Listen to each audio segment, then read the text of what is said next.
오늘은 2부는 KTB 투자증권에서 이제 제약바이오 담당하고 계시는 이혜린 연구원님, 어서 오세요. 네, 안녕하세요. 처음 뵙겠습니다. 네, 처음 뵙겠습니다.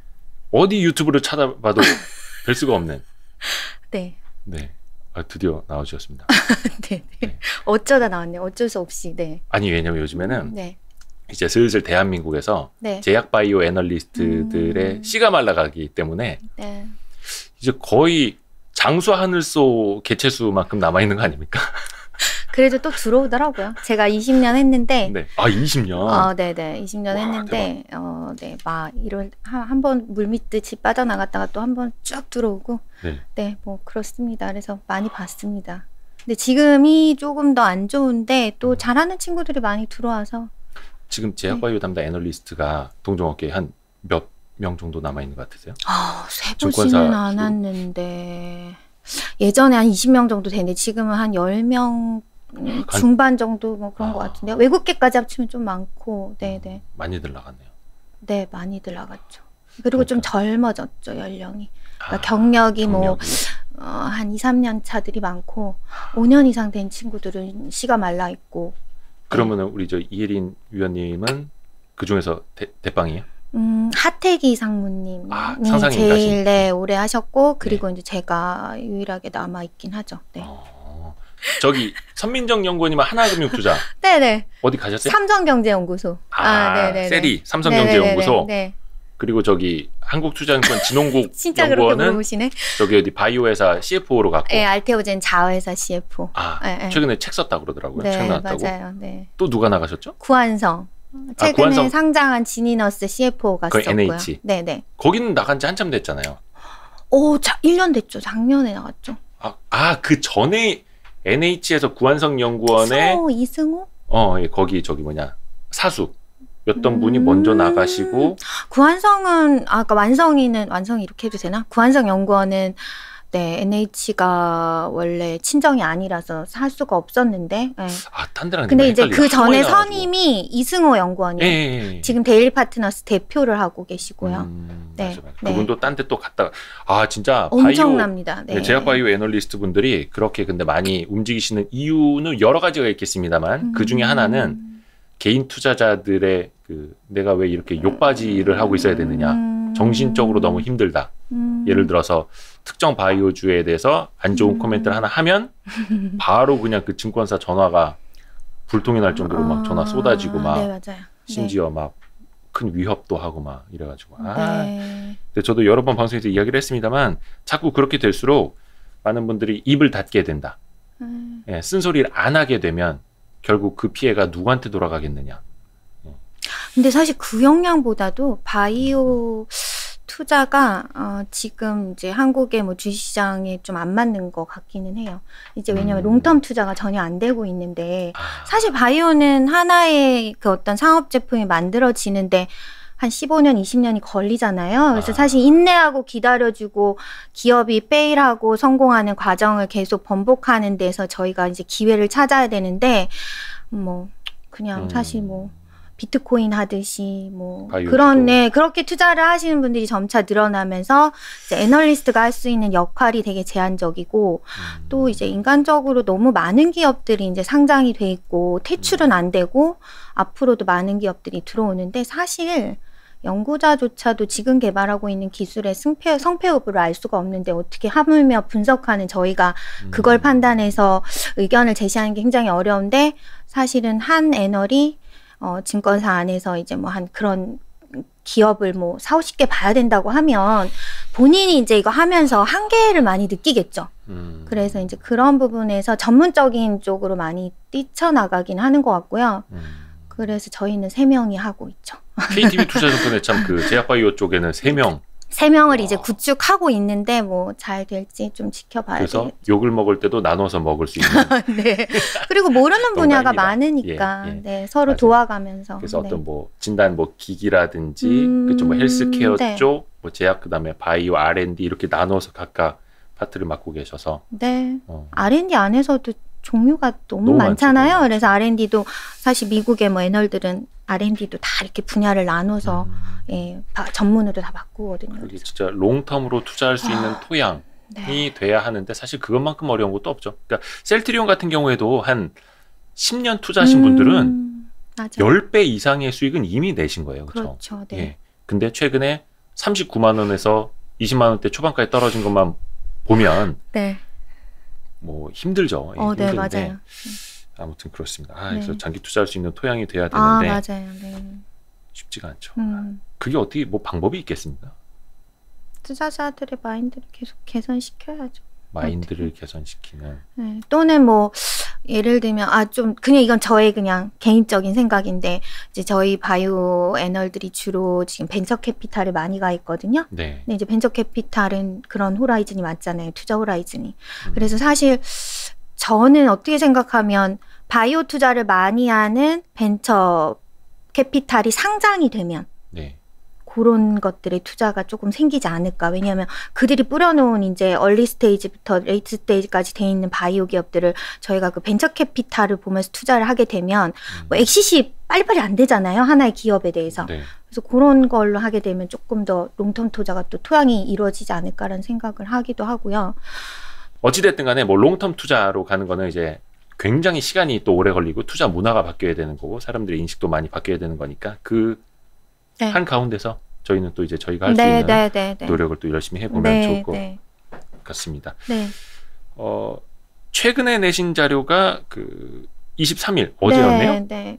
맞다. 아까 저희 요 큐 들어오기 전에 직전에 얘기했던 거 오늘 진단주들 얘기를 했었어야 되는 것 같은 날인데. 네. 지난주에 나왔던 이지수 연구원이 오늘 이제 시제니 그리고 SD 바이오센서의 신규 커버리지 게시를 하는 진단산업 인덱스 리포트를 썼습니다. 네. 그 진단주들이 오늘 좀 모르겠습니다. 확진자가 한 4,000명 넘었다고 해서 반짝일지는 모르겠습니다만은 그럼 공식적으로 뭔가 다시 커버리지를 하시는 거예요? 커버를? 네, 신규로 시작을 했고 사실 근데 저희는 뭐 이거 예측하고 쓴 거는 아니고 이제 코로나가 시작되면서 사실 가장 먼저 핫했던 업종이었는데 또 가장 또 빨리 식었잖아요. 그래서 진단회사들을 보시면 한 1년 가까이 주가가 쉬었습니다. 근데 어쨌거나 뭐 코로나는 저희가 예측하지 못하는 변수이고 코로나를 계기로 해서 회사들이 진보했던 뭐 진일보한 부분들이 있고 또 거기서 그 코로나와 무관한 산업들에 대한 부분들이 확장성이 있다면 지금 두 주식들이 많이 싸졌거든요. 그러니까 뭐 해외 기업들은 밸류에이션으로 보면 글로벌 피어가 뭐 20배 중반 정도 되는데 이 두 기업은 한 10배 초반이고 그런데다 이제 둘 다 현금이 너무 많아가지고 두 기업이라 하면 시젠과 SD 바이오센서 대표주. 근데 이제 두 개의 기업이 코로나로 돈을 많이 벌다 보니까 현금성 자산이 많아서 그걸 빼고 보면 뭐 한 5배, 8배 막 이래요. 근데 바이오주 중에 뭐 진단이 뭐 좀 다른 영역이긴 하지만 5배, 8배 뭐 이런 거 거의 없거든요. 지금 제가 앞으로 말씀드린 뭐 미용, 의료기기, 임플란트 이런 것들도 다 15배, 20배. 중소형 제약사들도 한 10배가 넘어가는데 그들 그로스가 물론 이제 의료기기 쪽은 높지만 중소형 제약사는 노멀한 성장이 뭐 미들 싱글 정도 이런 데도 뭐 10% 초반이면 진단기업들이 코로나가 없이도 한 뭐 10%, 20% 성장하는데 5배, 8배 많이 싸잖아요. 그래서 그런 아이디어로 사실은 시작을 해서 오늘 리포트를 썼는데 타이밍이 마침 그렇게 돼서 시젠이 오늘 많이 올랐죠. 그러네요. 시젠이 오늘 12.9% 올랐고 장중에는 뭐 한 16%까지 오르기도 했었고 그렇죠. 버러들이 이제 현금 가지고 이제 뭐 할 거냐도 되게 이제 중요해지는 시점이기도 하고 뭐 단순 오늘 뭐 확진자 많이 늘었다 이게 이벤트가 아니라 그 이후를 또 기업은 또 준비를 해야 주주 가치도 올라가죠. 네, 맞습니다. 그 요즘에 기관 투자자들 이제 많이 만나보시면 바이오주 전반적으로 좀 투자 심리는 어때요? 뭐 그래도 이제 한번 봐야겠다거나 아니면 그냥 저 메타버스 할래요 뭐 이런다거나 많이 식으셨죠. 많이 식었어요 기관들도. 아무래도 이제 기관분들이 이제 뭐 수익률 마감하는 시점이잖아요. 올해 4분기가 원래 보통 유럽은 이때 기관 투자자분들 다 휴가 가는데 그래서 이제 엔딩하는 시점이니까 이제 무리한 투자를 원래도 안 하는 시기. 그런데 이제 바이오를 뭐 많이 싸졌다고 지금 굳이 담는 생각은 별로 안 하시는 거죠. 그래서 관심들은 많이 식었고 다만 제가 이제 오랫동안 증권 시장이 있었기 때문에 사실은 젊은 친구들보다는 저의 주요한 파트너들은 좀 오래되신 기간 투자자분들이거든요. 근데 그런 분들은 투자가 바이오가 핫할 때는 못 사세요, 막상. 근데 이제 요즘 저는 오히려 거꾸로 문의를 많이 받죠. 이럴 때 이제 좋은 바이오 기업 있냐, 바이오 좀 많이 떨어진 거 아니냐, 나 바이오 공부하고 싶다. 예, 그런 문의들이 오히려 더 많아서 저는 좀 휴먼 인디케이터죠, 이런 게 그런 걸 좀 거꾸로 생각하면 뭐 내년에는 바이오가 또 나쁘지는 않지 않겠냐라는 좀 역발상을 하고 있습니다. 지금은 또 다들 걱정하시는데, 네. 그렇죠. 이럴 때 공부해놓고 그쵸. 특히 이제 기관 투자자들 같은 경우에도 뭐 바이오주라고 해서 몇 개를 다 이렇게 해놓는 게 아니라 본인이 인덱스하게 이해할 만한 거 잘 알고 있는 걸 롱텀으로 끌고 가는 그럼요. 그런 데들이 좀 있으니까. 네. 그래서 공부하는 세미나가 엄청 많이 들어옵니다. 공부하는 세미나. 오늘 그중에 해주실 만한 거 있으면 좀 뒷부분에 네. 이야기를 좀 해주시고요. 약간 그 앞에 좀 코로나 이야기가 좀 나왔으니까 특히 이제 코로나 관련해서 뭐 진단이면 진단, 백신이면 백신, 치료제면 치료제 관련 기업들이 이게 많이 좀 달라졌었잖아요. 뭐 예를 들어서 뭐 화이자나 머크에서 먹는 경구용 치료제 나왔다. 그러면 우리나라 치료제 개발하는 기업들이 우수수 무너지고 막 그랬었는데 좀 어떻게 좀 보고 계시는지. 근데 이제 게임은 끝난 거 아닌가 싶은데요. 개발과 관련된 거는 게임이 오버됐다고 보는 게 현명하시고요. 왜냐하면 이미 뭐 백신의 데이터가 면역 완성 기준으로 해서 90% 넘는 mRNA들이 장악을 했고 뒤에 나온 아스트라는 내년에 백신 안 하겠다라고 접었잖아요. 그런 정도로 이제 선발주자들이 워낙 데이터가 좋기 때문에 사실은 지금 이제 후발주자들이 하는 건 앞으로 엔더믹이 됐을 때 이제 선진 시장 말고 못 사는 이제 저개발 국가라든지 뭐 조금 낮은 이제 소득 수준의 그 국가들이 좀 저렴하게 이제 이런 것들을 상비 구비하려는 그런 니즈가 있으니까 그 비즈니스를 끌고 가기 위해서 하는 거라고 보시면 되죠. 그래서 사실 대박은 아닌데 그래도 신규 비즈니스가 창출되는 부분에 있어서는 좀 의미는 있을 수 있어요. 그러니까 예를 들면 뭐 타미플루 같은 것들이 개발될 때 초기에는 사실 그 당시에 팬데믹을 이겨내려고 개발을 했지만 지금은 웬만한 뭐 감기 걸릴 때 베이스로 다 깔고 살고 하고 있고 타미플루가 또 제네릭으로 개발이 되면서 거기서 또 돈을 버는 기업들이 나오잖아요. 그래서 그런 걸로 좀 이해를 하셔야 되는 거죠. 이게 뭐 화이자나 모더나나 이런 기업들처럼 대박을 본다 이런 생각을 안 하고 그래서 그렇게 들어가면 우리 그 국내 기업들도 좀 사실 들어가서 그동안 못했던 시장을 하나 얻을 수 있는 또 새로운 기회의 시장이 있기 때문에 그래서 이제 뒤늦게라도 들어가는 기업들이 있는 거라고 저는 판단하고 있습니다. 네. 그러니까 어떤 뭐 파워풀한 게임 체인저라든지 막 이것보다는 그냥 미래에 약간의 현금 창출을 해줄 수 있는 캐시카우로 좀 만들어 놓는 그런 작업. 네, 그럼요. 왜냐하면 이제 뭐 처방의약품 국내 시장이 성장을 한다 하더라도 많이 성장하면 5%? 좀 이제 노멀한 성장이 딱 그 인구 노령화되는 정도의 3%거든요. 근데 이제 뭐 노령 인구 많아지면 약값 갖고 이러면 뭐 1%도 성장이 어려울 수 있어요, 장기적으로. 그러면 이제 결국 수출 알로를 뚫어야 되고 또 지금 처방의약품에 원래 있던 시장과 별도의 다른 시장을 계속 창출을 해야 되는데 그 먹거리가 하나 생긴 거죠. 네. 이게 이제 하나의 신약이 나오면 10년 동안 그 신약 개발 회사들이 먹고 그다음에 10년 이후에는 또 비슷하게 카피하는 제품들이 나와서 돈을 벌게 하는 그런 것도 있고 또 새로운 기술이 창출되면 뭐 저희 베스트 인 클래스라고 혹시 들어보셨는지 모르지만 약물엔 2가지 종류가 있는데 퍼스트 인 클래스, 베스트 인 클래스가 있는데 퍼스트 인 클래스는 이제 지금처럼 혁신 새로 나온 거.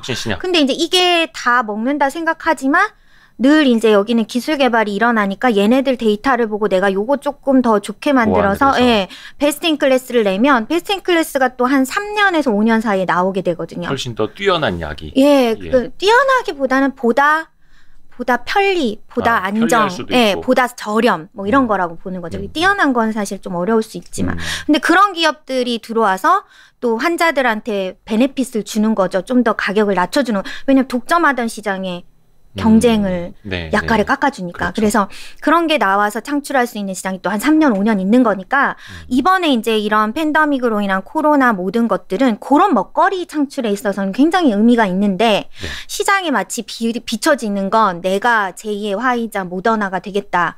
뭐 이런 개념으로 주식을 하다 보니까 이제 후유증이 있는 거라고 보고 있어요.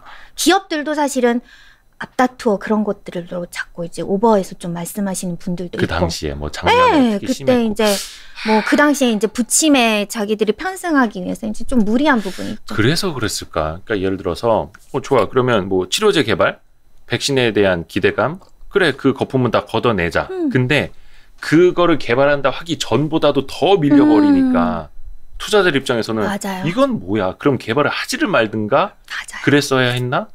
근데 기업 입장에서는 아니죠. 새로운 뭐 기회가 계속 해야죠. 창출되는데 지금 당장 보이지 않아도 그걸 따라가야지만 시장에서 뒤지지 않는 거고 또 그래야지만 혁신이 되는 거니까. 실패하더라도 도전해야 그럼요. 되는 게 그게 제약 바이오 그럼요. 기업이니까. 네. 그거는 맞기는 한데, 근데 주가 측면에서 왜 그 전보다 더 밀리는 거예요? 그때 이제 너무 많이 사셔서 팔 사람이 많아서 그렇겠죠. 왜냐하면 작년 한 해를 보면 코로나 관련주, 코로나 아닌 관련주 이렇게 해서 투자를 하셨고 코로나 관련주의 모든 수급과 모든 모멘텀들이 다 있었다고 보는데 그분들이 지금은 이제 열심히 걷어내고 계시니까 이제 그게 다 이제 털려야 바닥을 다지게 되겠죠. 근데 좀 뭐 오르지를 못해서 많이 털리지를 않아가지고 좀 걱정되는 부분이 있는 것 같아요. 약간 조금씩은 올라줘야 손바뀜도 생기고 그렇죠. 수급이 조금 더 경쾌해지는데 한 방에 그냥 확 떨어지니까. 우리 슈슈님이 응원을 좀 해주셨고요. 감사합니다. 그리고 남시인님께서 고등학생 목소리 같다고 깜짝 놀랐다고 귀에 쏙쏙 들어온다고 진짜 약간 성우 목소리 같기도 제가 하고 이래서 방송에 안 나오죠. 네. 진짜 고등학생 목소리 같아요. 목소리가 이게 안 바뀌네요. 네. 약간 애들한테 약간 소리 좀 지르셨을 것 같은 목소리. 네. 네. 그 제약바이오 그 분석 경력 20년 차. 예. 네. 그런데 목소리는 고등학생 같은. 이것도 동안이십니다. 네. 약간 이선희 느낌의 저 초등학교 선생님 느낌도 나고. 네. 초등학교 6학년 때 선생님. 잠깐만 어디가 본론이었더라? 웃겨. 네, 코로나 얘기하셨습니다. 그래서 그 치료제든 백신이든 그쪽 개발사는 그냥 똑같이 그런 흐름이라고 이해를 하면 될까요? 네. 근데 이제 많이 빠졌고. 사실은 또 치료제랑 백신이랑은 조금 다른 부분은 있는 것 같은데요. 네. 이거는 이제 코로나 백신은 이제 코로나 자체가 이제 어떻게 앞으로 계속 존재할지 아닐지를 아직은 좀 불확실한데 그래도 계속 존재할 것이다라고 생각하는 그 여론이 많잖아요. 그래서 이게 이제 노말한 비즈니스가 될 거고 또 우리가 독감 백신에 그거를 경험했듯이 독감 백신은 사실 예방률이 50-60%밖에 안 되거든요. 근데도 지금 사업이 계속 존속을 하는데 코로나는 어쨌거나 자주는 맞아야 되지만 90%의 효과라면 당연히 그거는 이제 존속하는 비즈니스가 되겠죠. 근데 나중에 이게 어떤 형태로 존속을 할지는 좀 고민을 해봐야 되는 게 독감 백신이랑 합쳐진다거나 그죠? 한 방에 맞는다거나 아니면 이제 뭐 주기를 조금 더 계속 길게 가서 나중에 소멸되는 형태로. 그래서 제 백신은 그런 사업의 먹거리로 창출하는 걸로 이해를 하시면 되는데 이제 치료제는 이제 타미플루라는 건 이제 만병통치의 감기약이라서 지금까지 존속을 하지만 이게 항체 치료제잖아요. 그러니까 항체 치료제니까 코로나 치료제 같은 경우는 이제 이게 계속 변이되고 뭐 이러는 과정에서 이 하나의 치료제가 먹히지 않게 되니까 이게 하나가 계속 존속을 한다, 답이 되고 이럴 수 없다는 거죠. 그래서 여러 가지 처방 옵션. 그러니까 예를 들면 에이즈라든지 뭐 B형 간염은 보통 의사들이 처방을 할 때 하나의 단일만 쓰는 게 아니라 믹스해서 쓰거든요. 그래서 이제 이것도 안 들으면 저거 되고 내성도 생기니까. 그래서 이제 그런 부분으로 보면 치료제는 사실 그게 올인한다고 해서 그게 엄청난 백신처럼 돈을 벌어줄 수 있을지는 퀘스천이고 실제로 이제 제가 2010년에 신종플루를 경험을 했잖아요. 신종플루 때 이제 주가 등락을 경험을 했었는데 그 당시에도 똑같았어요. 신종플루 백신이 있고 이제 신종플루 치료제를 개발한 회사들이 있었는데 결국 그때 신종플루 치료제는 지구상에 지금 없어졌죠. 네. 근데 이제 백신은 그래도 신종플루가 아예 없어요? 신종플루 치료제 자체가 매출이 거의 없어요. 네. 근데 이제 조금 있긴 한데 의미가 별로 없고요. 근데 이제 신종플루 백신은 그 백신에 들어와 있잖아요. 그러니까 독감 백신에 항원을 하나 더 넣어가지고. 뭐 독감 걸려도 이게 신종플루인지 무슨 네, 몰라서 네 그때 유행하는 그걸 넣어가지고 그래서 이제 독감이 원래 3가였다가 4가가 됐거든요. 그러면서 ASP가 올라갔거든요. 네. 그러니까 3가지 종류 예방하는 백신에서 4가지 종류가 4가 네네. 맞아요. 그래서 이제 ASP도 올라갔어요. 훨씬 비싸졌죠. 네네네. 그런 식으로. 그래서 백신과 치료제는 좀 다른 식으로 접근하셔야 되는 이슈입니다. 역시 이제 경륜이 있으시다 보니까 신종플루, 메르스, 코로나19 다 겪으신 이제 제약바이오 애널리스트 몇 안 남아 있습니다. 거의 이제 제약바이오계의 김한진 박사님급으로. 아, 네. 김한진 박사님은 저랑 비교하시면. 그렇죠. 김한진 박사님은 뭐 거의 1세대시니까. 영광스럽습니다. 네. 박종현 님이 이혜린 팀장님 제약바이오의 빛이십니다. 항상 화이팅. 오, 고맙습니다. 왜요? 아는 분 같아요? 저희 밑에 의료기계 하는 친구. 그래. 그거 말하면 어떡해요? 보지 말라고 했더니. 말하면 어떡해요? 그래요? 지금 내부자가 몰래 이렇게 외부자를 가장해서 이렇게 슈퍼챗을 써줬는데. 네네. 그러니까 팀장님한테 잘 보이려고. 아니에요. 좀 괴롭히지 좀 마세요. 같이 팀원들. 네. 농담이고요. 하여튼간 채택할 수 있는 옵션들이 많아지니까 치료제 부분에서는 약간 기대할 수 있는 부분은 있을 텐데 그것도 어차피 이제 기업마다 달라질 테니까. 요 이야기로 좀 넘어가야겠다. 그 최근에 쓰신 자료 보니까 그 어떤 지형도의 변화를 좀 의미 있게 보여주신 게 있더라고요. 일종의 시가총액 변화라고 우리가 이해를 하면 될 것 같기도 네, 맞습니다. 한데 네. 그걸 통해서 우리가 조금 생각해 볼 수 있는 시사점? 네. 좀 이야기해 주실까요? 네, 이게 화면에 나오는 건가요? 네네네. 네. 이건 이제 저도 한번 19년 기준이네요. 네, 저도 한번 이제 정리를 해보려고 가끔씩 한번 투자의 의견이라든지 뭐 흐름을 잘 못 잡을 때 제가 이제 자주 사용하는 방법인데, 네, 이렇게 막 그래서 작년에 사실 이것도 뭐 여담이지만 작년에 코로나 관련한 그런 부분으로 저희 업종이 엄청 많이 갔을 때 이제 제가 시가총액 나래비를 위에서부터 쫙 나래비를 시켰다가 봤더니 삼성바이오, 셀트리온 뭐 이런 것들이 기존에 이제 다른 산업의 비즈니스 하는 대표주 대비 시가총액이 아주 많이 비대해졌더라고요. 그래서 이제 그런 감을 좀 잡으면 좀 많이 왔다? 단기적으로 이런 거를 좀 보기 위해서 제가 보는데 이번에는 이제 왜 이걸 작성을 했냐면, 사실 이제 제약바이오의 투자에 있어서는 한 종목으로 대박 낸다는 건 좀 무리한 투자잖아요. 그래서 흐름으로 이제 사실은 기술이 변한다거나 또는 이제 뭐 어떤 이 플랫폼의 어떤 경쟁력을 가지는 비즈니스에 투자를 한다거나 이런 좀 컨셉을 가져야 되는데 그 컨셉의 변화가 시장에서 과연 이제 지난 2년 동안 어떻게 흘렀는지를 한번 보고 싶었던 거예요. 이게 정상적인지 아니면 좀 비정상적인지 이걸 보고 싶어서 이제 그려봤는데 지금 이거 보시면 여기 헬릭 스미스가 1위로 나오는 거는 네. 이거는 2019년 말 이때 그러니까 뭐 셀트리온이라든지 다른 건 빼는 거죠? 이거는 제가 시가총액을 R&D만 하는 회사, 신약 개발하는 애들만 이제 넣었습니다. 그러니까 R&D만 하는. 그렇죠. 왜냐하면 여기에 뭐 CMO 넣고 제약사 넣고 이러면 의미는 없죠. 동일 비교가 아니니까. 그러니까 오로지 R&D만 하는 바이오. R&D 기업 중에 시가총액 3천억 이상을 차지하고 있는 기업들을 이제 나래비를 해봤거든요. 근데 이제 그 당시에 그렇게 해서 1위 했던 기업이 헬릭스미스. 잊혀진 기업이죠, 그죠? 헬릭스미스 이름 바꾸기 전이 뭐였죠? 바이로메드. 바이로메드. 네. 바이로메드. 그리고 이제 2등이었던 한올바이오파마. 이제 이 회사는 잊혀지는 않았지만 시가총액이 거의 50% 이상 감익됐고. 특히 올해 들어서. 올해도 그렇고, 작년에도 안 좋았고 계속 안 좋았습니다. 그리고 메디톡스도 이렇게 돈 잘 벌어서 이제 메디토스 휴젤 모두 3, 4위 하고 있었는데 항상 이슈가 많은 그렇죠. 회사. 특허에 대한 뭐 이런 균주 싸움 때문에 여러 가지 노이즈에 시달렸고 또 비즈니스에 약간 손상이 생기면서 지금 시총이 1조 가까이로 떨어졌고요. 휴젤은 뭐 거의 유사하고 메디톡스가 이제 1조까지 떨어졌죠. 9천억 정도. 네. 그리고 이제 제넥시는 유지되고 이제 HLB 그죠? 그리고 신라젠 이런 기업들이 이제 또 뭐 HLB도 조금 비슷한 것 같은데 신라젠은 시가총액이 이때부터 멈췄나? 이제 거래 정지. 거래 정지여서 여기는 시가총액이 아예 멈춰 있죠. 그렇죠.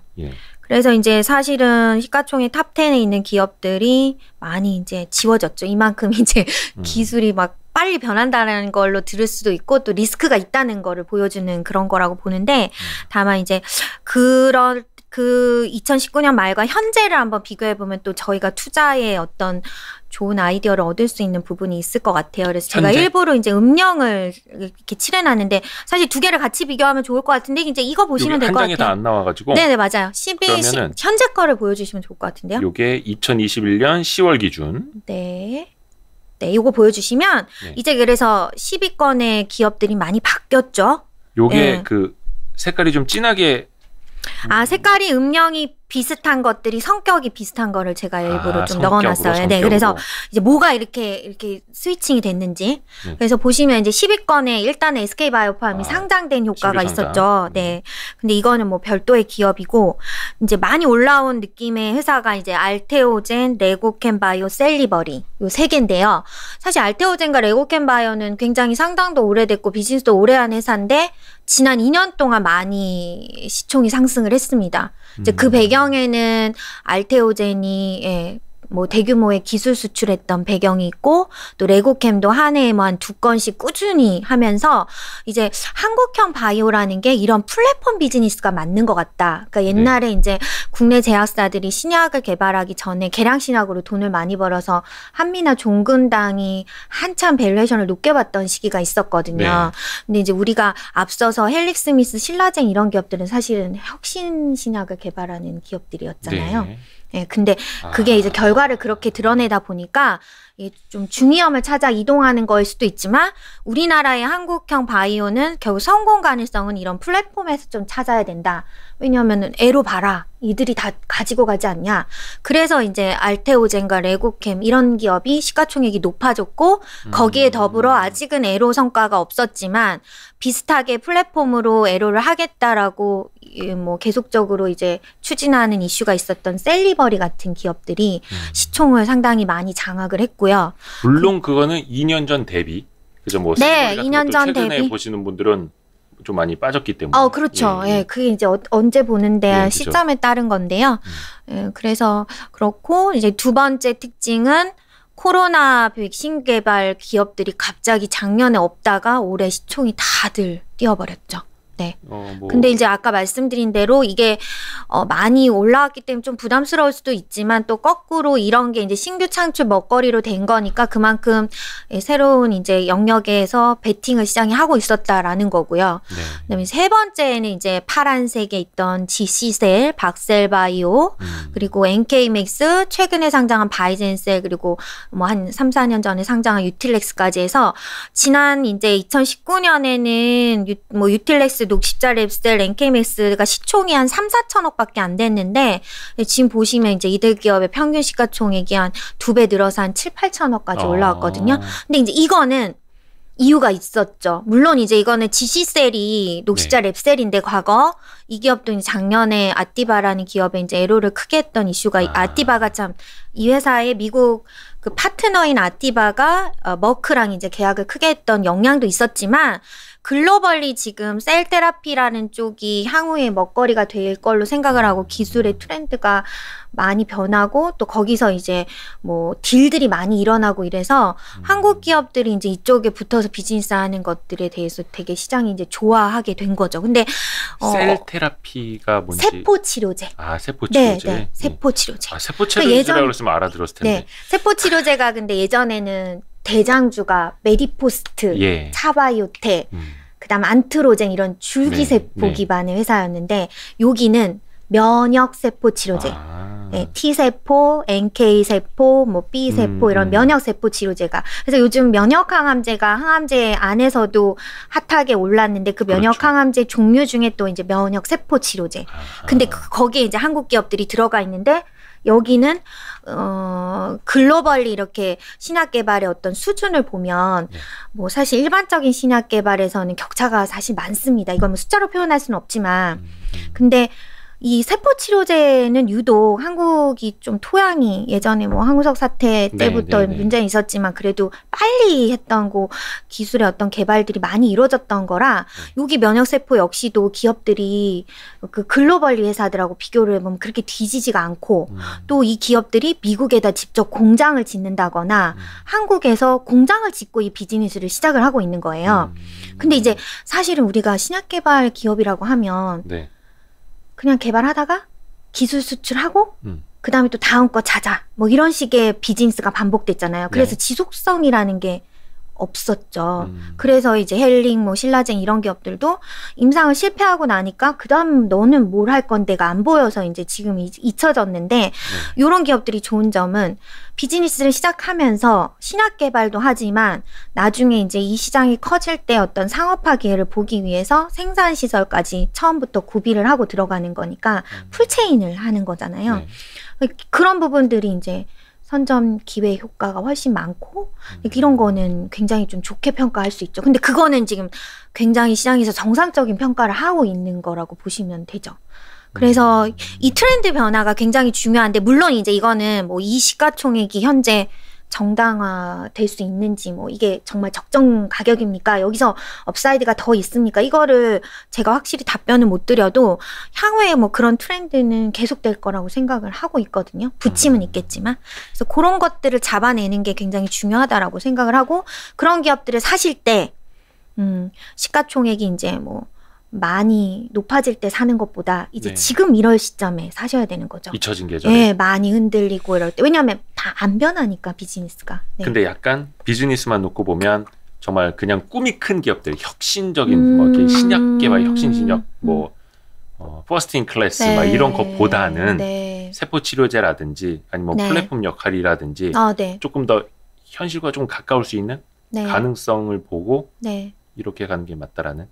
네. 뭐 혁신 신약도 할 수 있으면 좋은데 거기는 이제 성공 확률이 워낙 낮으니까요. 뭐 아니면 도. 그렇죠. 그래서 성공 확률이 낮은데 미국 기업들하고 우리하고 이제 경쟁했을 때 좀 기술 격차도 많고 근데 앞서서 말씀드린 대로 세포 치료제는 생산까지 가는 방향에서 이제 어쨌거나 우리 기업이 미국 기업과의 격차를 그것보다는 좀 좁혀져 있고 또 이제 생산 시설까지 준비하면서 이제 만약의 사태 뭐 본인들의 파이프라인이 실패를 하더라도 남들이 하고 있는 파이프라인을 생산할 수 있는 생산의 어떤 비즈니스를 가져가게 되면 또 그거는 이제 하나의 뭐 사업 기회라고 생각을 하니까요. 요즘 CMO 많이 유행하는데 론자가 세포 유전자 치료제 CMO를 하면서 본인의 원래 항체 CMO의 비즈니스가 돈을 지금 현재 벌고 있지만 나는 차세대 먹거리를 그걸 준비한다 이렇게 얘기를 하고 있거든요. 그래서 삼성바이오도 지금 그 부분을 준비를 하고 있고 그런데 이제 그런 세포 치료제 유전자 치료제는 뭐 삼성바이오와 론자도 잘할 수 있지만 사실은 좀 또 항체를 다루는 거랑 다르게 세포를 오래 배양해오고 오래 세포 특성을 알았던 이런 바이오텍이 훨씬 잘할 수 있거든요. 생산까지도. 그렇죠. 네, 그래서 그런 부분에서 이제 이들 기업이 아직은 작게 출발하지만 시작을 했다는 거에 저희가 의미가 있고 그런 부분들은 상당히 포지티브하게 산업이 변하고 있다라고 생각을 하고 또 그런 부분에 시장이 점수를 주고 있는 거잖아요. 사실 시가총액이 그 기업의 이제 기업 가치인데 기업 가치라는 게 결국 뭐 성장성에 대한 밸류를 주는 거잖아요. 우리는 돈이 없으니까 아직 가치 밸류는 못 주고 있고 성장성을 지금 제대로 보고 계시기는 한 거죠. 혹시 김태희 님이라고 아세요? 아니. 배우 김태희 그분은 아닐 것 같고 제약바이오 최고의 전문가 이혜린 위원님, 전 이혜린 이지수님 보고서만 봅니다. 괄호 열고 내부자 아님. 다행인 것 같습니다. 이번에는 이제 외부에서 김태희님 감사합니다. 진짜 되게 말씀을 클리어하게 잘 해주시는 것 같아가지고 저도 쏙쏙 와닿습니다. 제가 실수는 안 했죠. 괜찮습니다. 오버하다 보면 좀 실수를 해서. 아이고 괜찮습니다. 어차피 실수하면은 저희 KTB 투자증권 전화번호 알려드리면 되니까요. 네네. 농담이고 그 세포치료제 쪽 이야기는 좀 들어봤고 그러면 이제 아까 플랫폼 기업이라고 할 수 있는 것들 그 플랫폼은 좀 어떤 것들을 이야기하는 건지도 설명 좀 일단은 뭐 대표적으로 지금 알테오젠, 레고캠바이오, 셀리버리 이렇게 넣어놨는데 알테오젠은 사실 플랫폼이 뭐 여러 가지긴 한데 첫 번째 이제 알테오젠이 원래 태생될 때부터 가지고 있었던 게 지속형 제제 그러니까 저희가 의약품은 주기적으로 맞아야 되는데 네. 예, 뭐 경구용은 뭐 계속 먹어도 이제 뭐 불편함이 없지만 주사제는 예, 자주 병원에 가거나 뭐 이런 게 불편하잖아요. 그리고 주사에 대한 두려움이 기본적으로 있고 그래서 그거를 조금 덜 맞게 주기를 늘리는 그런 제제의 기술을 가지고 있죠. 그래서 지속형 제제를 가지고 있는데 사실 그것보다도 더 편리한 주사를 맞는데 예, 조금 아픈 강도가 낮거나 또 환자가 집에서 자가로 투여할 수 있는 그 SC 플랫폼 네. 그거를 만들어서 이제 그 글로벌 기업한테 수출을 했거든요. 근데 이제 이런 거는 확장성이 있죠.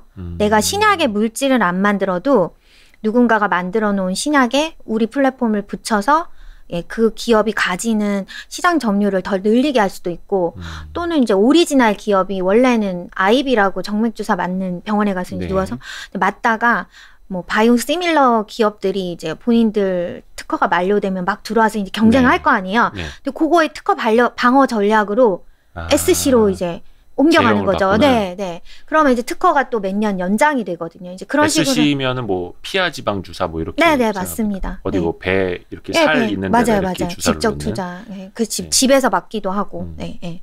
그래서 환자가. 그래서 그런 식으로 이제 그 쓰일 수 있는 영역이라든지 이제 또 신약 개발 물질을 직접 개발 안 하니까 위험도가 낮은 거. 뭐 그런 거 때문에 이제 각광을 받았고 레고캔 바이오 같은 경우는 이제 저희가 ADC 플랫폼이라고 하는데 그 ADC 플랫폼이 이제 주로 지금 항암제에서 개발될 때 많이 응용되고 있는 플랫폼이거든요. 네. 근데 이제 항암제 이것도 어려운 얘기긴 하지만 항암제가 이제 개발되면서 저희가 항체 항암제가 있거든요. 항체 항암제가 있고 독성 항암제가 있는데 네. 항체 항암제는 사실은 암세포를 잘 잡아냅니다. 그러니까 항체가 그 타깃 특이성이 있어서 암세포를 잘 잡아내기 때문에 이제 항체가 이제 그런 부분에서 장점이 있어서 항암제에 쓰이는데 이 항체 자체가 독성을 많이 갖고 있지는 않아요.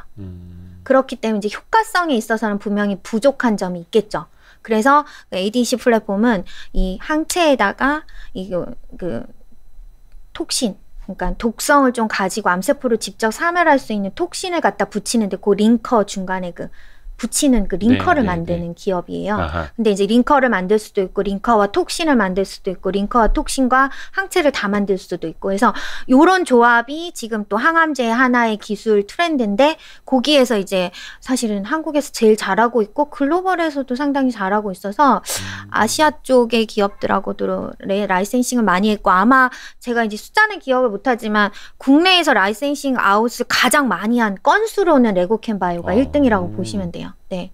그래서 그렇게 해서 진행을 하고 있고 셀리버리는 저희가 이제 보통 약물은 그 세포 내로 들어가서 단백질한테 직접 타겟은 못 하거든요. 네. 그러니까 세포 외벽에서 작용을 하는데 이 셀리버리는 그 딜리버리 기술이 이런 것들을 세포 안으로 침투를 해서 직접적 타격을 하니까 효과가 이제 훨씬 좋잖아요. 그래서 세포 내 침투 기술을 가지고 있는 드럭 딜리버리 기술 회사인데 그런 것들도 역시 이제 작용 범위도 넓고 뭐 이게 예전에 분자 크기가 큰 뭐 RNA, 뭐 단백질 의약품 이런 것들한테도 쓰이게 되면서 이제 영역이 굉장히 넓잖아요. 그래서 애로 기회가 많다. 뭐 그런 것들을 이제 대표님이 좀 강조하시고 또 애로를 하겠다라는 것들로 많이 셀리버리는 아직 라이선스 아웃을 한 적이 아직은 못했죠. 아직은 네. 없죠. 그래서 조금 근데 이게 약간 네. 그거를 이제 여기 조대웅 대표님이 너무 좀 미리 세게 네. 막 이야기를 많이 해가지고. 근데 뭐 의지시니까요. 그러니까 네네. 대표님들 바이오 대표님들이 그렇게 하는 거를 이제 저희가 100% 믿으면 안 되는데 네, 의지적인 표현이고 그렇게 사업을 하겠다라는 거니까 그걸 좋게 보시는 분들은 또 투자를 하시는 거고. 근데 아직은 성과가 이제 조금 없으니까 네. 네, 시총이 이제 그래서 그렇지만 그래도 2019년 말 대비 거의 2배 가까이 올랐습니다. 이 회사가 사실은 그렇죠. 시가총액이 2천억에 상장됐거든요. 네, 네, 네. 네, 네. 그래서 순식간에 이렇게 됐죠. 그래서 아직 성과가 없는데도 많이 간 거는 이제 그런 의지치들을 시장이 반영을 한 거라고 보고 있는 거고요. 2천억에 상장을 했었는데 시총이 2조 넘었었고, 네. 그렇죠. 지금은 한 9천억. 네, 8천억? 8천억, 9천억. 9천억 네. 왔다 갔다 하고 있고, 네. 산이 높아서 약간 그랬었던 걸 네. 수도 있습니다. 네. 예. 그리고 혹시 그 부분에서 좀 더 봐야 할 부분이 있을까요? 단락이? 아, 네, 여기서요. 네. 여기서 이제 그래서 저희가 뭐 사실 여기서 볼 수 있는 것보다 그래서 저희가 이제 앞으로 이거는 이제 현상 분석이고 이랬다라는 건데 향후에 그럼 요런 줄기를 가진 기업들의 테마를 저희가 찾아내는 게 사실 저희가 하는 일들이잖아요. 네, 네, 애널리스트가. 그래서 뭐 내년 전망도 쓰는 거고. 네. 네, 근데 그걸 이제 고민을 해보니까 줄기가 아까 말한 셀 테라피는 쭉 갈 거고. 네. 근데 이제 여기에 더해서 내년부터 좀 다시 우리나라 기업들도 주목을 받고 글로벌 시장에서도 뭔가 화두가 될 부분들에 대한 아이디어로 이제 저희가 투자할 수 있는 회사를 뭐 지노맨 컴퍼니, 툴젠 같은 기업, 툴젠이 네. 이제 곧 코넥스에서 코스닥으로 이전되는데 그런 기업들이 이제 예, 이런 뭐 셀 테라피에 이어서 그런 바턴 터치를 하면서 좀 확장하지 않을까라고 합니다. 아직 기업 숫자가 많지는 않아요. 네. 근데 이제 문호가 첫 번째 기업들이 이제 그런 시가총액에 의미 있는 성장이 있다면 나중에 약간 많이 그거는 확대되겠죠. 좀 마이크로바이옴. 네, 마이크로바이옴과 그다음에 이제 유전자 치료제. 유전자 치료제. 네, 유전자 편집 기술을 활용한 유전자 에디팅 툴젠이요, 기술이죠. 툴젠. 네네. 그래서 그 두 개가 이제 이런 우리나라에서 셀 테라피가 이렇게 기업들이 많아지고 시가총액이 많이 늘어났듯이 아마 향후에 예, 우리나라에 그런 후보군이 있다면 그 두 분야가 아닐까라고 제가 추측을 하고 있고요.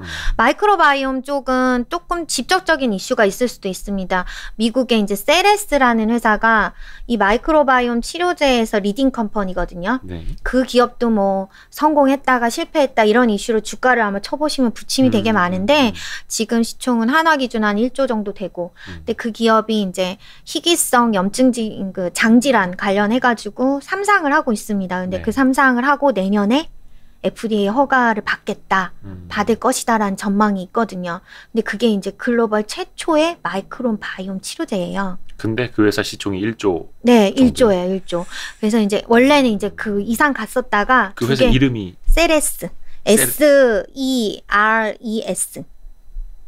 세레스. 네. 저기가 좀 공부해 볼게요. 네, 그래서 이제 그 기업이 내년에 그걸 열게 되면 뭐 그런 거죠. 혹시 뭐 또 기억하시는 투자자분들이 있을지 모르지만 2016년에 이제 저희가 엘라이렘 아이오닉스라고 하는 어디서 많이 들어보신 기업 아니세요?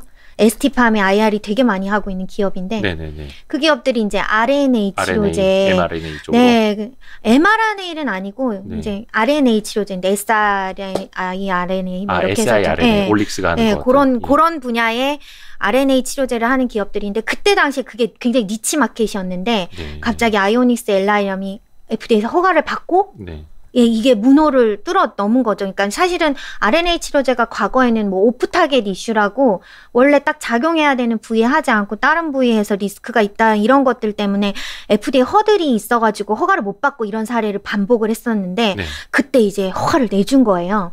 그래서 이게 뚫렸다. 그래서 그때 이제 모두 막 붐업이 생겼죠. RNA 치료제 개발을 해야 되겠다 하면서 파이프라인도 늘어나고 또 엘라이람이랑 아이오닉스가 원래는 희귀 질환만 하다가 이제는 뭐 고지혈증, B형 간염 이런 메스한 시장에 들어와서 네. 만성 질환을 치료하겠다고 하니까 시장이 엄청 커졌어요. 그래가지고 ST팜도 사실은 시총이 여기 표에 보이시지만 많이 올랐거든요. 네. 걔는 이제 그걸 생산해주는 시료 생산, 상업화 생산. 그래서 그걸 기억해 보시면 이제 마이크로바이옴 치료제도 아마 또 뭐 아직은 RNA보다 굉장히 작지만 네. 그렇게 열릴 가능성을 내년에 테스트할 것이라고 생각을 하고 있거든요. 근데 만약에 세레스가 그 문호를 열어주게 되면 네. 장벽이 탁 열리면서 이 뒤에 후발주자들이 개발할 수 있는 것들이 엄청 빨라지겠죠. 그 siRNA 편리해지겠죠. 쪽에서 엘라이람이 그런 걸 열었듯이 네. 마이크로바이옴 쪽에서는 네. 세레스가 그 문을 좀 열어줄 수 있다. 문을 열어주게 되면 이제 네. 한국 기업들도 이제 뭐 그런 부분에서 이제 기회를 찾을 수 있을 것 같고 특히나 지노맨 컴퍼니는 이 최근에 마이크로바이옴과 관련된 CMO, CDMO 사업을 시작을 했습니다. 네. 예, 생산. 예. 약간 하나만 좀 여쭤보고 네, 네. 할게요.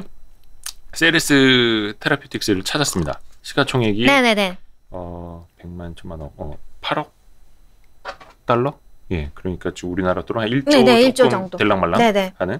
근데 여기는 그러면은 이제 그 마이크로바이옴으로 신약을 개발을 완전 치료제. 했다고 보는. 3상을 하고 있어요. 3상까지가 예, 아니면. 3상을 거의 막바지를 하고 있고 네. 그걸 이제 최종적으로 내년에 FDA에다 허가 제출해서 내년 FDA가 너네 거 팔아도 돼? 품목허가 승인을 기다릴 수 있는 이슈가 그럼 지금 있죠. 3상 진행 중에 우리 돈으로 시가총액 한 1조 원 정도. 네. 근데 그 지노맨 컴퍼니 같은 경우에는 지금 시총이 한 얼마나 네. 될까? 4, 5천억? 5천억.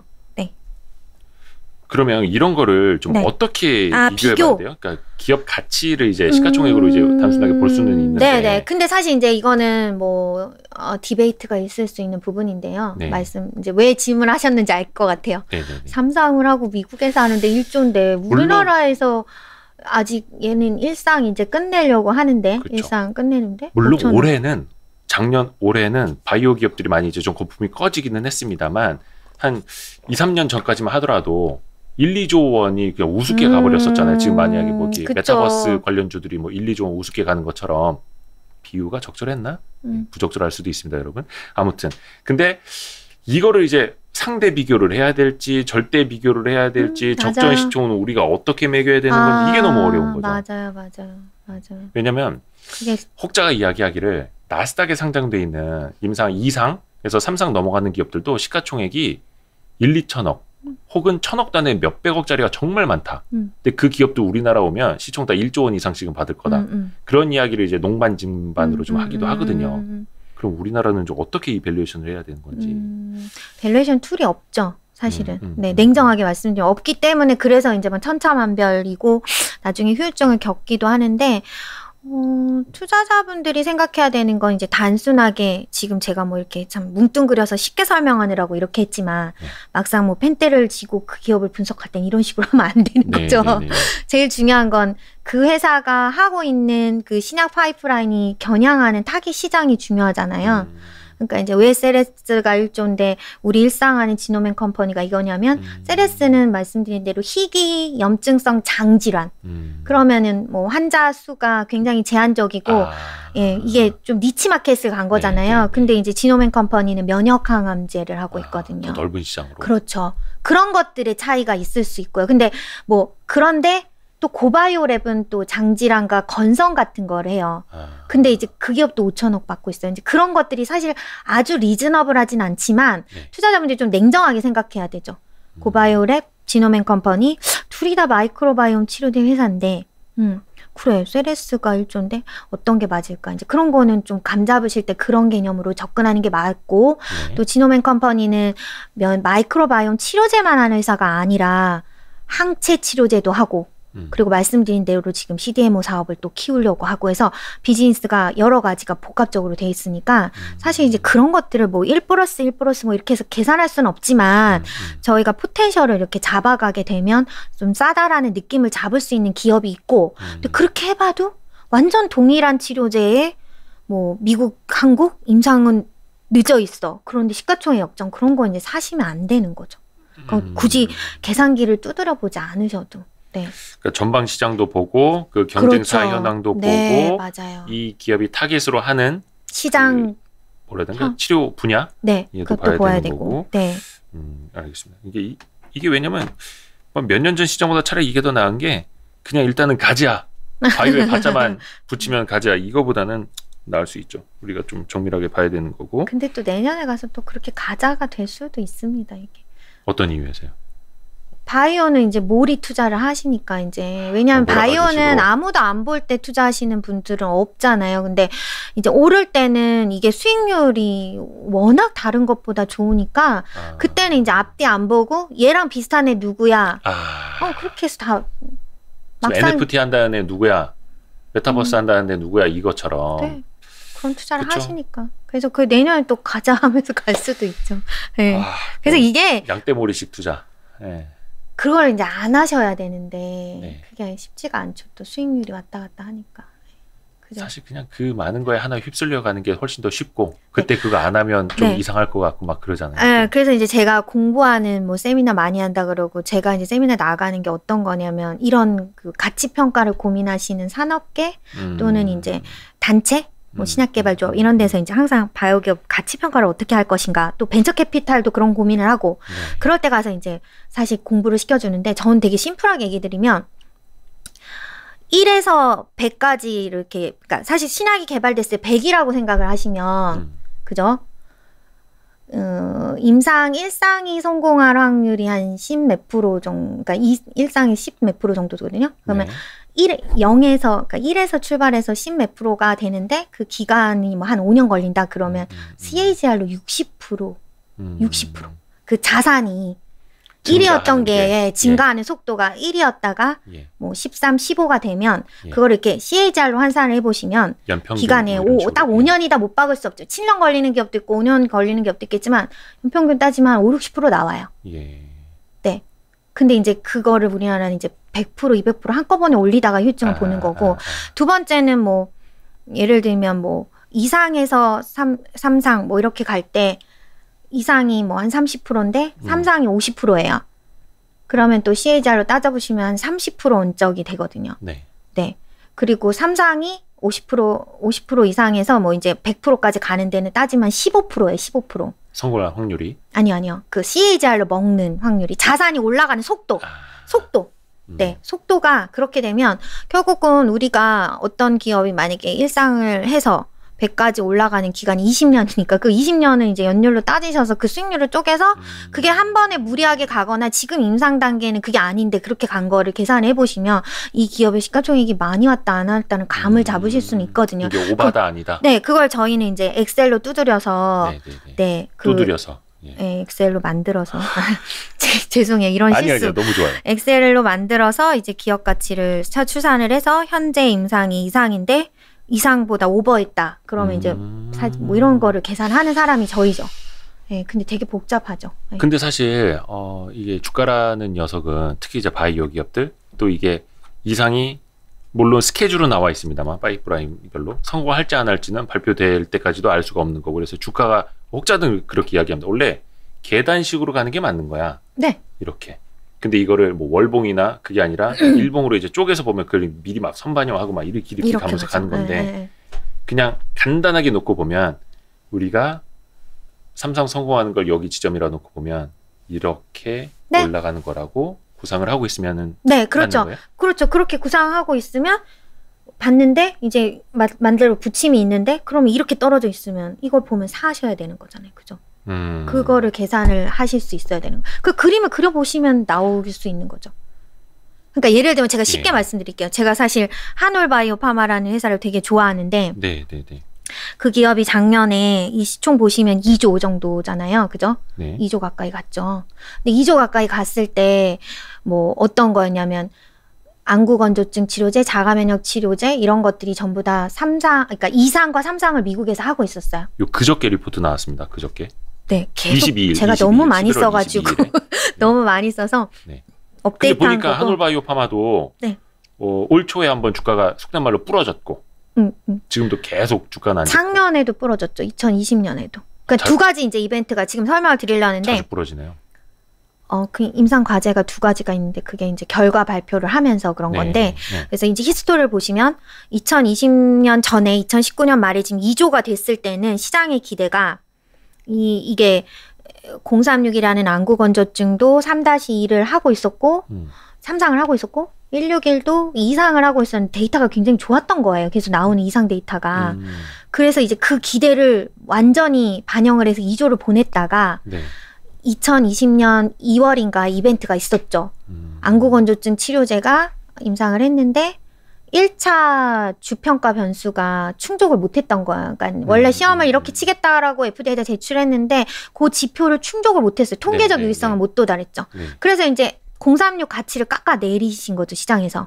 그래서 그게 뭐 한 1조 중반에서 1조 초반까지 떨어졌다가 올해 초에는 161이라고 하는 과제 하나가 미국에서 이상을 참 잘했어요. 지금까지 한 번도 나쁜 이슈가 없이 계속 좋은 이슈가 나와서 주가가 올랐다가 이제 올해 그 어떤 이슈가 발생했냐면 그거는 라이센싱 아웃을 했거든요. 기술 수출을 미국에. 이뮤노반트라는 회사로. 이뮤노반트라는 기업도 시가총액이 한때는 3조 이상 갔던데 지금 1조가 됐는데 그 기업이 갑자기 임상을 하다가 환자 중에 이 고지혈 그러니까 LDL 콜레스테롤 수치가 올라가는 거를 발견을 했다는 거죠. 안 좋은 거잖아요. LDL 콜레스테롤 수치가 올라간 거를 네. 발견해서 내 약물을 투여를 했더니, 그래서 이게 FDA가 권고를 해서 중단을 한 게 아니라 이거 조금 그래도 우리가 점검이 필요해. 그래서 회사가? 그때 임상이 스탑을 해버린 거예요. 네.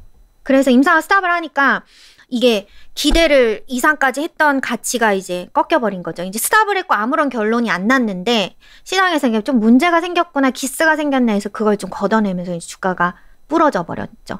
근데 이제 지금 시점은 제가 이제 업데이트 했지만 다시 이제 미국의 임상 3상을 하는 안구건조증은 원래 잘 봤던 2차 지표가 있고 1차 지표가 못 봤는데 이걸 바꿨어요. 그래서 나 2차 지표를 다시 1차로 내가 보겠다. 그래서 그 1차 잘 보면 나 괜찮을 거야 라고 해서 그거를 바꿔서 FDA가 해라. 임상을 해라. 그걸 승인을 받고 지금 임상을 스타트 했고요. 네. 그러니까 2019년 말과 똑같은 상황이 된 거죠. 036은.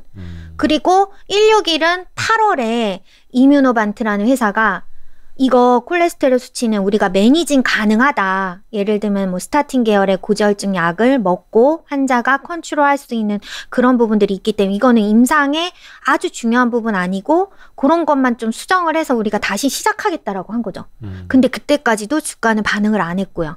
근데 이제 지금 연말에 와서 연초 정도에 이제 진짜 임상이 개시되면 네.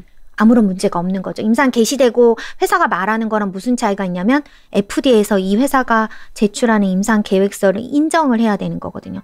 내가 하겠다고 해서 하는 게 아니라 너 수정해온 프로토콜에 대한 문제를 그래 그럼 오케이 이 정도면 한번 해볼 만해. 그래서 오케이 해주니까 이제 그게 개시된 건 문제가 없다는 거를 확인해 주는 거잖아요. 그래서 그게 시작이 되면 다시 이제 161도 2019년 말 수준으로 돌아가게 되겠죠. 근데 지금 시총은 1조 가까이로 떨어졌거든요.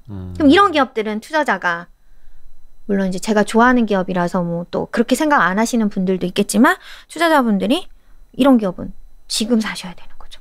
그래서 다시 이제 리포트를 업데이트 한 거고요. 네. 저희가 방금 그 파이프라인 현황 네. 좀 화면에 띄워놨었는데 요 맞죠? 네, 지금 네. 한올이 하고 있는 R&D 파이프라인 현황입니다. 요게 안구 건조증이 네. 제일 빠르고 네, 미국에서 두 번째 3상을 시작을 하고요.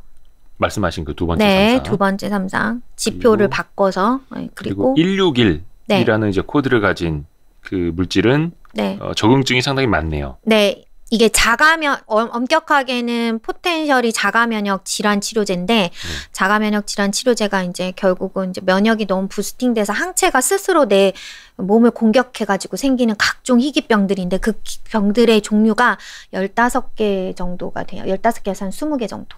그러니까 너무 과한 면역으로. 네. 그래서 이제 항체가 스스로 몸을 공격해서 뭐 눈이 튀어나온다거나 근육이 소실된다거나 이런 게 생기는데 그런 병들 해서 종류가 하여튼 그 앞전에 보시면 있거든요. 근데 요거 말고도 해서 한 15가지 종류가 있습니다. 근데 제일 이제 환자 수가 그나마 많은 게 저희가 하고 있는 MG, 웨이아, 테드 요 3개죠. 예? MG, 웨이아, 네, 테드는 네. 뭡니까? MG는 중증 근무력증, 그다음에 웨이아는 용혈성 빈혈 뭐 관련한 거, 그다음에 테드는 이제 갑상선 암 변병증 이렇게 해서 각종 이제 거기가 항체가 시장이 자기 제일 큰. 공격을 하면서 문제가 생기는 부위에 대한 이제 적응증 이름인데 사실 저 적응증 말해도 어려워요. 어렵고 앓고 MG는 있는 저기 뭐 분들이. 새마을금고밖에 모르는데. 예. 그래서 이제 쉽게 말씀드리면 이제 종류가 되게 다양한 확장성이 있는 자가면역 질환 치료제를 하고 있는데 그 질환의 환자 수 기준으로 가장 많은 적응증부터 우선 시작을 해서 나중에 작은 쪽까지 침투를 하겠다는 전략을 보이고 있는 거죠. 네. 어찌됐든 간에 병의 원인은 똑같은 것이니 네, 병의 어떤 원인은 똑같으니까 자가항체를 이제 덜어주는 거거든요. 그래서 리사이클 시켜주는 건데. 네. 스트롱바이를 쓰고 계시네요. 네, 근데 제가 스트롱바이를 올해 2월부터 했어가지고. 예. 네. 올해 2월에 그 뚝심 임상, 있게. 네, 2월에 임상이 중단됐을 때, 이거는 저는 이제 이건 매니징 가능하다. 해결될 것이다. 시간의 문제지. 그래서 이제 그때 뚝심 있게 스트롱바이를 유지했죠. 근데 뚝심 있게 스트롱바이, 뚝심 있게 주가는 흘러내리고. 와. 그렇죠. 대단하죠. 근데 힘들죠. 힘든데, 힘들죠. 근데 판단은 맞았죠.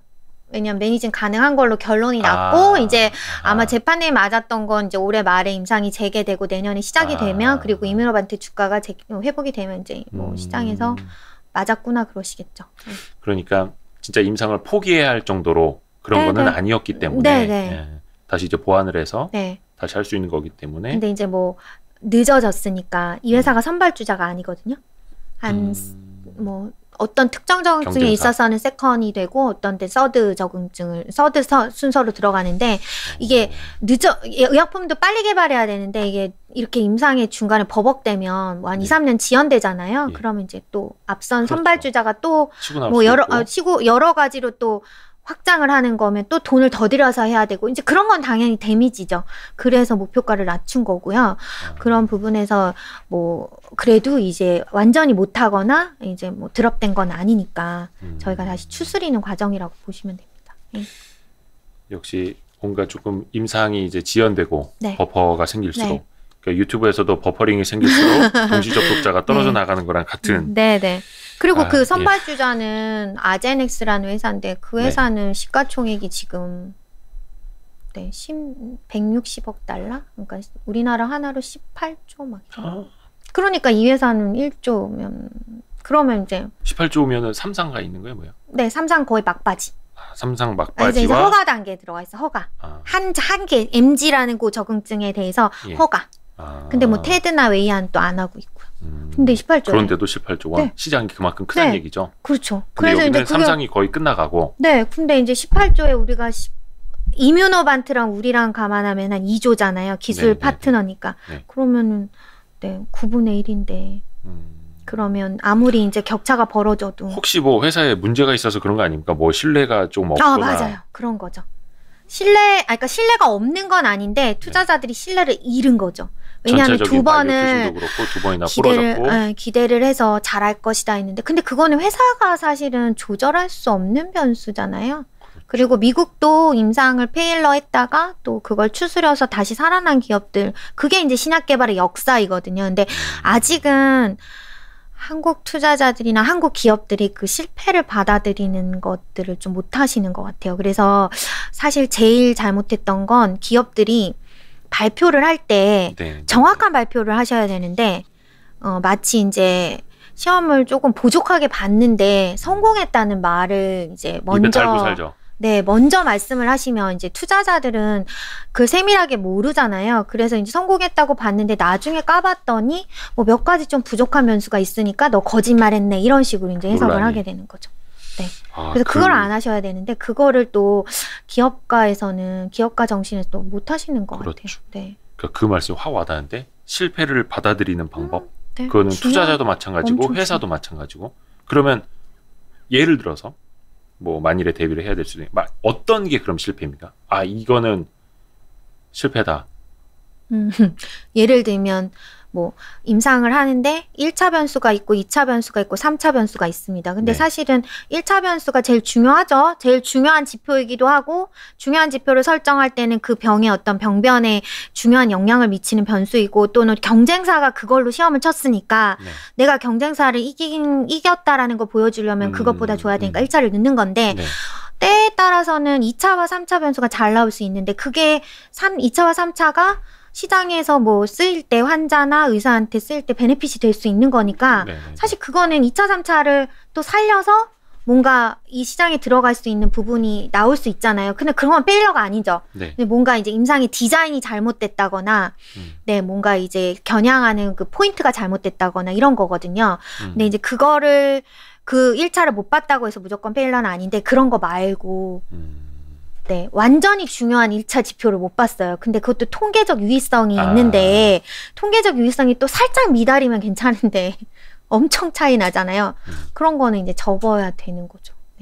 끝내기 전에 그런 분들 말씀이 많아요. 아까 김태희 님도 그러셨고 한 번 더 나오셔야 된다고. 자주 나오셔야 된다고. 힘든데. 자주 나와달라고. 힘듭니다. 아이고. 우리 핑크스타 님도 행복진이 님도 이렇게 자주 나와달라는 이야기가 많습니다. 왜냐하면 네. 요즘에는 그 바이오주 관련된 애널리스트 분들의 이야기를 듣기가 점점 더 어려워지는 상황에 가고 있어가지고 또 많은 투자자분들이 이제 이럴 때 바이오주 들으시는 분들이 진짜 공부할 자세가 돼 있는 분들이라 네, 네. 그런 분들한테는 도와주십시오. 네. 그런 분들은 뭐 저한테 메일 주시면 제가 또 도움되는 자료 보내드릴게요. 아우 네. 너무 감사해요. 친절하시다. 네.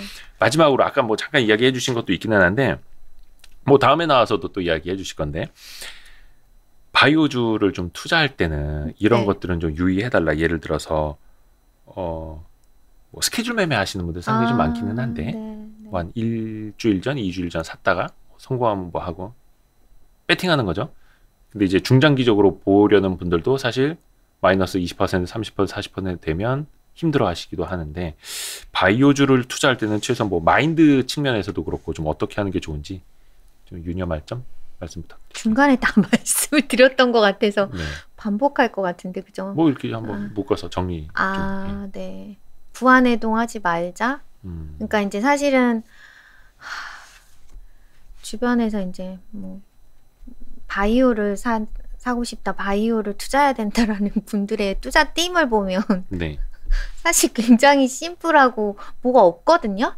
뭐가 뭐 없나요? 없죠. 인구 네. 고령화가 되고 뭐 사람들은 의약품을 계속 먹을 거고 수명이 길어져야 되는 욕구 때문이고 또 때로는 심지어 웃기는 소리 하면 우리나라의 똑똑한 인구들 의사들분들이 바이오 업계에 많이 갔기 때문에 잘 될 것이다. 뭐 이런 막 그런 되게 막연한 부분들에 대한 기대 있잖아요. 네. 그래서 사실 그런 투자를 하시는 분들이 많더라고요. 그래서 사실 그런 개념보다는 네. 아까 제가 말씀드렸지만 그 임상의 신약이 하나 완성되는 과정에서 사실은 임상이 하나 완성되는 게 자산이라고 생각을 하시면 이 회사가 이제 그런 것들을 끌어올리는 과정에서 우리가 똑같은 거예요. 그냥 하나의 제품을 산다거나 하나의 설비 투자를 하는 기업을 산다거나 똑같이 그것들을 이제 같이 공유하고 기다려주고 인내하는 그런 투자를 하신다면 괜찮은 거고 그런 기업을 초이스할 때는 뭔가 이제 말씀하신 대로 시장에서 유행하거나 뭐 시류에 휩쓸리거나 누가 대표가 말을 잘했거나 뭐 이런 걸 사시는 게 아니라 아까 제가 이제 지형도 변화 말씀드렸듯이 지금 글로벌 시장에서는 뭐가 어떤 게 이제 기술의 트렌드가 돼서 핫하게 흐르고 있는데 당연히 그걸 하려면 이제 바이오텍이 이런 부분들을 구비해야 되고 또 그런 것들을 하기 위해서 한국 기업이 어떤 쪽의 비즈니스를 해야 되는 것이 맞는 것인가라는 거 그런 거는 사실은 기술을 아주 디테일하게 알지 않아도 그냥 비즈니스 사업가 측면에서 생각을 하시면 이 기업은 오래갈 기업 아닐 기업이 구분이 되거든요. 그래서 그런 개념 정립을 하시고 바이오를 사시는 게 맞고요.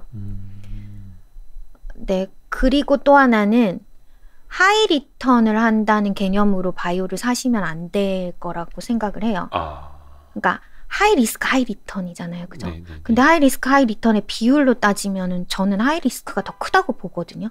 그러니까 하이 리스크를 해서 하이 리턴을 얻는데 그게 뭐 비율이 뭐 하이 리스크가 한 30이고 하이 리턴이 70이면 한번 해볼 만한데 사실은 하이 리스크가 한 7, 80이고 하이 리턴이 1, 20%밖에 안 돼요. 신약의 어떤 성공 확률 따지면. 그렇죠. 그래서 그런 건 되게 위험한 투자니까. 그래서 약간 중위험을 가진 기업의 생각으로 수익률을 좀 낮게, 그러니까 뭐 낮게 보시더라도 이제 그런 기업을 초이스하고 또 그리고 러프하게 따지면 또 지금 산업의 어떤 성장 궤도로 보면 네, 여러 가지로 다른 산업보다 우리 쪽의 산업이 많이 성장하고 있긴 하거든요. 네. 그런 쪽에서 이제 실적을 또 잘 내고 있는 기업들을 잘 초이스 하셔야 되는 거죠. 사실 오늘 이제 저희가 진단을 썼던 이유도 진단이 사실 코로나 이전에 철저하게 시장에서 소외됐었거든요. 완전 외면받았었죠. 사실 거래소에서는 진단 기업들 잘 상장도 안 시켜주려고 그랬었어요. 네. 몇 년 전까지만 해도. 돈을 못 버니까. 돈 못 버는다고. 예. 근데 기술 분야에서는 사실 한국의 진단 기업들이 굉장히 뛰어나죠. 클래스거든요. 뛰어나죠. 근데 그게 이제 우리나라 의료 시장이 안 받아줘서 그렇거든요. 우리나라 의료 시장이 환경이 안 좋아요. 뭐 그때 지수연구원이 나와서 뭐 보험 약가제도 가격 이런 거 얘기했잖아요. 그런 게 안 돼서 세생을 못 하는 건데 기술은 엄청 좋은 거거든요. 그래서 이런 거는 이제 기다려주면 기술이 진보하면서 이렇게 기회가 왔을 때 딱 얻는 건데 그런 걸 안 하시는 거죠. 그죠? 무조건 제약바이오는 신약을 해야 돼. 그러면서 신약 개발 회사만 했는데 알고 보면 신약 개발 회사보다는 진단 뭐 임플란트, 미용 의료기기 이런 것들이 훨씬 한국형 또 헬스케어 쪽으로 돈을 많이 벌고 수익성 올리고 또 사실 그 기업들이 잘하고 있어요. 근데 그런 것들은 바이오 투자라고 또 생각을 안 하시고 헬스케어 안에서 이 섹터 배분을 하셔야 되는 거죠. 그러니까 100을 내가 헬스케어 투자를 할 때 그런 류의 기업들은 이제 안정적인 뭐 성장, 배당 이런 해들보다 한 2배 가까이의 나한테 수익을 준다는 뭐 목표 수익률은 뭐 연간으로 한 10%, 20% 이런 기업이라면 이 회사는 한 30, 40% 생각하고 뭐 사고 그다음에 이제 100%짜리를 한 비중으로 따지면 10%, 20% 정도만 가져가면 이 리스크를 줄일 수 있는데 우리나라 이제 바이오 투자하시는 분들은 전부 다 신약개발 바이오텍만 투자하니까 100% 다 그런 기업들인 거예요. 10%에만 이제 리턴을 받을 수 있는.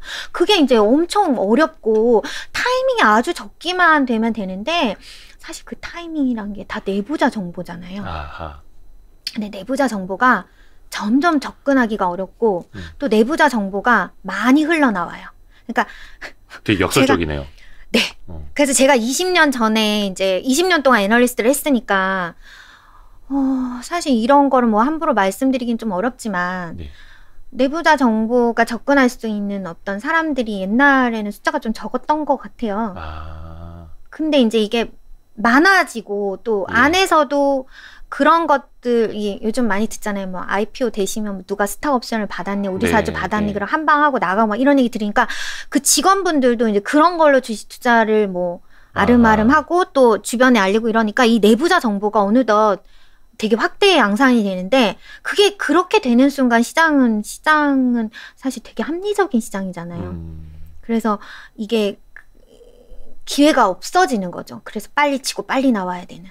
그래서 저는 사실 기업들도 그런 부분에서는 좀 조심하셔야 되고 투자자분들도 어쩌면 사후 투자가 맞을 수도 있다. 그러니까 사전 투자보다 내가 먼저 들어가서 먼저 먹고 내부자 정보를 먼저 알아서 투자하는 것보다는 나중에 이제 이런 데이터가 나오고 기술의 트렌드가 보이고 미국 기업이 어떤데 그 기업 분석해서 사후로 찾아도 충분히 먹거리가 있는 데가 있다. 그런 마인드로 접근을 하셔야 되는 거죠. 그래서 그런 것들 하여튼 뭐 투자 마인드 개선이 굉장히 필요한데 이게 잘 안 되시는 것 같아요. 네. 투자 마인드. 네. 그러니까 내부자 정보도 옛날에는 좀 빨대 꽂은 사람들이 몇 있었다면 이제는 그 내부자 정보가 너만 알고 있어. 이게 트위터에 올라오고 블로그에 올라오고 텔레그램 방에 돌고 그러면서 전체적인 막 신뢰가 무너지고. 네. 그리고 그게 그렇게 정보되는 순간 사실 뭐 그건 정보가 아니죠. 그죠? 그렇죠. 네. 그게 뭐 루머일 수 있죠. 그건 완전히. 그리고 또 아까 네. 실패를 받아들이는 방법에 대해서도 네. 이야기를 해주셨습니다만 시장과 조금 더 솔직하게 소통을 해야 하는 것. 네, 그건 이제 기업의 입장이고 또 투자자 입장에서는 실패했던 기업에 대해서 너무 또 신뢰라는 문제, 그 기업 사기꾼 이런 생각을 또 버리셔야 되는 거죠. 왜냐면 그건 어쩔 수 없이 신학개발하는 숙명인데 회사가 의도치 않게 결과가 나왔던 부분이고 사실 기업도 미안하고 또 그걸 추천했던 애널리스트도 미안하잖아요. 근데 우리가 예측하지 못하는 어떤 예외의 변수니까. 근데 그 부분을 투자자분들이 항상 이렇게 매도를 하시잖아요. 뭐 애널리스트가 잘못 시켰네 또는 기업이 뭐 속였네인데 그게 아니거든요. 그래서 그거를 이제 투자자분들이 그걸 통해서 우리가 이 기업을 매도하거나 애널리스트 뭐라고 하는 게 아니라 오히려 그 실패한 원인이 뭔데 그걸 극복할 수 있어? 근데 극복할 수 있는 능력이 너희들한테 있냐? 근데 난 그걸 극복할 수 있다면 내가 돈 더 투자해서 너네 믿어줄게. 뭐 이런 그런 부분들이 이제 소통이 되면 기업도 조금 솔직해지지 않을까요? 그래서 그런데 그 기업들이 솔직하지 않은 건 투자자들이 그렇게 또 안 받아들이니까 두려워서 그러신 거거든요. 서로가. 네. 그래서 이제 그런 것들이 서로 좀 선진 바이오 기업들을 많이 답습해서 배우셔야 되는 것 같기는 합니다. 제가 대표님들한테 자주 그 얘기를 해요. 솔직하게 발표하시라고. 정말 좋은 말씀해 주셨다. 네. 맞습니다. 그래야지 신뢰가 쌓이죠. 당장은 욕을 먹더라도 신뢰를 쌓는 게 장기적으로 중요하니까요. 어떻게 보면 되게 이상론적일 수도 있겠습니다만 네. 그 방향으로 가야 네, 되는 건 맞습니다. 맞고 사실 뭐 저도 바이오 기업 CEO분들 좀 네. 많이 좀 알고 있습니다만 뭐 사기꾼 소리 한두 번 안 들어보신 분들은 없어요. 그러니까요. 근데 그게 진짜 뭐 돈을 많이 빼가서 그런 건지 뒷주머니로 자기 좀 살림을 챙겨서 그런 건지랑 연구개발을 하다가 그 R&D 결과가 네, 맞아요. 뭐 능력이 부족할 수는 있겠습니다만 경험이 또 부족할 그것 수. 때문이라면 또 이제 다른 이야기니까 네, 맞아요. 근데 그런 부분들까지 이제 의지를 꺾게 만드는 형태가 발생을 하니까요. 네. 아, 오늘은 굉장히 좋은 이야기를 많이 재미없는 들었네. 얘기 아닐까요? 아니. 진짜 좋은 이야기를 많이 네, 들었습니다. 그래요? 네. 예, 진짜 어떤 뭐 한두 개 기업 뭐 스케줄 뭐 나옵니다. 그다음 뭐 2상, 3상 발표는 네. 언제입니다. 어디 학회 문제 열립니다. 네. 이거는 너무 싫죠. 많이 또 듣는 이야기니까 오늘은 네. KTB 투자증권 이혜린 선생님 이혜린 네. 통해서 야, 진짜 선생님한테 이야기 듣듯이 왜냐면 저 초등학교 6학년 때 선생님이랑 되게 닮으셔가지고 정말요? 네네네.